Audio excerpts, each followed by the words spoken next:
नमो बुद्धाय. आज आपण पाहणार आहोत भाग 5वा. सद्धम्म म्हणजे काय? मनाची मलिनता दूर करणे. एकदा तथागत हे श्रावस्तीस वास करीत असताना कौशलराजा प्रसंजित त्यांच्या निवासस्थानी आला आणि आपल्या रथातून उतरून भक्तिभावाने तो तथागताच्या सन्निध गेला. सकाळी नगरात प्रवेश करून आपले आदरातिथ्य स्वीकारावे असे त्याने तथागताला विनविले. यामध्ये त्याचा हेतू लोकांना भगवान बुद्धाचे सर्वोत्तम दर्शन घडावे, त्यांचा धर्म कळावा, त्यांच्यावर श्रद्धा बसावी हा होता. भगवान बुद्धाने त्यांचे आमंत्रण स्वीकारले आणि दुसऱ्या दिवशी सकाळी आपल्या सर्व भिक्षू संघासह नगरात प्रवेश केला आणि चौरस्ते ओलांडून पूर्वनियोजित स्थानी येऊन विराजमान झाला. भोजन संपल्यानंतर राजाच्या विनंतीनुसार चौरस्त्यावर एका मोठ्या श्रोतृसमूहासमोर त्याने धर्मोपदेशाला प्रारंभ केला. यावेळी त्या श्रोतृवृंदात 2 व्यापारी त्यांचे भाषण ऐकत होते. त्यापैकी एक मनात विचार करू लागला, असल्या धर्मसिद्धांताचा उपदेश सार्वजनिक रीतीने घडवून आणावा यात राजाचे किती थोर शहाणपण दिसते. किती सर्वव्यापी व शोधक बुद्धीचे सिद्धांत आहेत हे.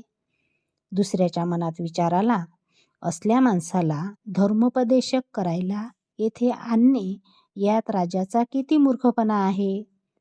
गाय जे वाहन ओढीत असते त्याला बांधलेले वासरू गायीच्या मागून जाते आणि जात असताना हमरत असते.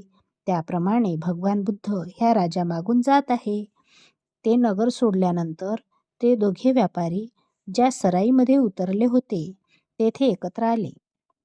मद्यपान करीत असताना जो व्यापारी भला होता त्याला चातुर्माराजिक देवतांनी संयमित आणि संरक्षित ठेवला.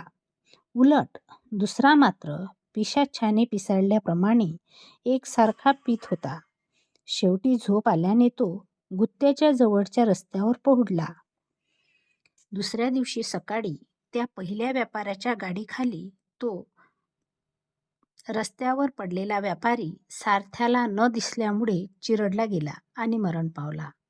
पहिला व्यापारी एका दूर देशात आला असताना त्या देशाच्या एका पवित्र अश्वाने त्याच्यापुढे गुडघा वाकविल्यामुळे तो त्या देशाचा राजा म्हणून निवडला गेला आणि त्याला सिंहासनाधीष्ट करण्यात आले. त्यानंतर या आपल्या जीवनाला मिळालेली ही विलक्षण कलाटणी मनात आणून तो भगवान बुद्धाकडे गेला आणि आपल्या देशात येऊन आपल्या प्रजेला उपदेश करण्यासाठी त्यांना आमंत्रण दिले. त्यावेळी त्या जगद्वंद बुद्धाने त्या दुष्टबुद्धी व्यापाऱ्याच्या मृत्यूचे आणि त्या सद्बुद्धी व्यापाऱ्याच्या भरभराटीचे कारण त्यांना सांगितले आणि म्हटले, मन सर्वाचे मूळ आहे. मन हे स्वामी आहे. मन हे कारण आहे. मनात दुष्ट विचार असतील तर माणसाचे विचार, माणसाचे शब्द आणि कार्य ही दुष्ट बनतात. पापोद्भव दुःखे ज्याप्रमाणे रथाची चाके रथाच्या घोड्यामागे जातात त्याप्रमाणे त्याच्या पाठपुरावा करीत असतात. मन हे सर्वांचे मूळ आहे. तेच आज्ञा करते आणि तेच घटना घडवून आणते. मनात सद्विचार असतील तर त्या माणसाचे शब्द आणि कार्य दोन्हीही चांगली असतात आणि अशा सदाचारापासून उद्भवणारे सुख पदार्थाच्या सावलीप्रमाणे सदोदित त्या माणसामागे जात असते. हे शब्द ऐकून राजा, त्याचे प्रधान आणि इतर असंख्य लोकांनी भगवान बुद्धाची धर्मदीक्षा ग्रहण केली आणि ते त्यांचे शिष्य झाले. अशा प्रकारे आज आपण भाग 5वा सद्धम्म म्हणजे काय, मनाची मलिनता दूर करणे हे बघितलेलं आहे. पुढच्या भागात आपल्याला जग हे धम्मराज्य बनविणे हे बघायचं आहे.